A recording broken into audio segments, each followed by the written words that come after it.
दोस्तों आज का जो मेरा विषय है वो ये है कि जो मनमानियां चल रही हैं इस समय प्राइवेट स्कूल्स के अंदर दिल्ली एनसीआर में। मैं आपको बता दूं, प्राइवेट स्कूल जो भी पोस्ट निकालते हैं, चाहे वो पीआरटी हो, पीजीटी हो, टीजीटी हो, तो उस पोस्ट के लिए जब आपको रख लिया जाता है तो आपने देखा होगा कि जो प्राइवेट स्कूल है वो अपनी मनमानी कर रहे हैं। जिस पोस्ट के लिए आपको रखा गया उस पोस्ट का तो काम कराते ही कराते हैं, इसके अलावा वो आपको आलतू फालतू 10-15 काम और दे देते हैं। और उनकी एक्सपेक्टेशन क्या है आप देखिए जरा, वो ये कहते हैं कि आप मल्टीपर्पज बनिए। अरे भैया मल्टीपर्पज तो बन जाएंगे, मल्टी सैलरी वाला भी तो बनाओ, मल्टी सैलरी दो ना, 10-15 हज़ार रुपये बढ़ा दो। हमारे घर में कोई नौकरानी आती है, अगर हम उसको झाड़ू पोछे के लिए रखते हैं तो उसके अलावा अगर हम उससे डस्टिंग का काम बोलेंगे तो कहती है बाबूजी आपने तो मुझे झाड़ू पोछे के लिए रखा था, डस्टिंग के तो मैं एक्स्ट्रा लूंगी। तो जब वो एक्स्ट्रा ले सकती है, वो तो पढ़ी लिखी भी नहीं, हम तो पढ़े लिखे जब टीचर लगते हैं और उसके बाद आप हमसे चाहते हो कि जो काम आपके अपॉइंट हुए हो वो तो करे ही करे, इसके अलावा 10 फालतू काम करे, तो 10 फालतू काम के भैया आप सैलरी भी दो ना।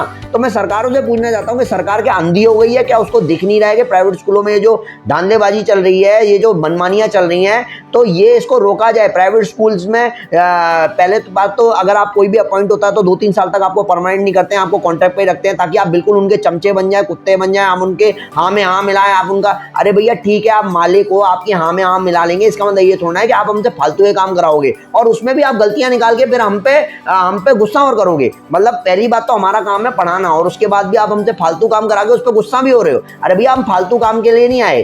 तो शिक्षा जैसी संस्था में, जिसे मंदिर माना जाता है, जहाँ पे हम बच्चों का भविष्य बनाते हैं, अगर वहाँ पे भी मान लीजिए अगर एक शिक्षक का भविष्य ही उजाड़ा जा रहा है, जहाँ पे शिक्षक को एक एक्स्ट्रा काम दिए जा रहे हैं, उसी सैलरी में उससे और एक्स्ट्रा काम कराए जा रहे हैं, तो मेरे ख्याल से वो बहुत गलत है। क्योंकि आप अगर जहाँ जिस संस्था में जहाँ आप बच्चों का भविष्य बना रहे हैं वहाँ आप एक शिक्षक का भविष्य बर्बाद कर रहे हैं। आप उसको हर साल कॉन्ट्रैक्ट रिन्यू करते हैं, निकालते हैं, जोड़ते हैं। आप क्या चाह रहे हैं? आपको चाहिए एक कुत्ता, तो आप सीधा निकालिए पीआरटी कुत्ता, टीजीटी कुत्ता, ताकि एक कुत्ता क्या होता है, वफादार होता है ना। आपको एक वफादार चाहिए, आपको चाहिए एक्स्ट्रा काम करे, वो तो एक्स्ट्रा काम। तो मेरे ये समझ में नहीं आता आप गंदगी क्यों फैला रहे हैं? अरे आप अपने एडमिनिस्ट्रेशन में हर काम के लिए अलग बंदा रखिए ना।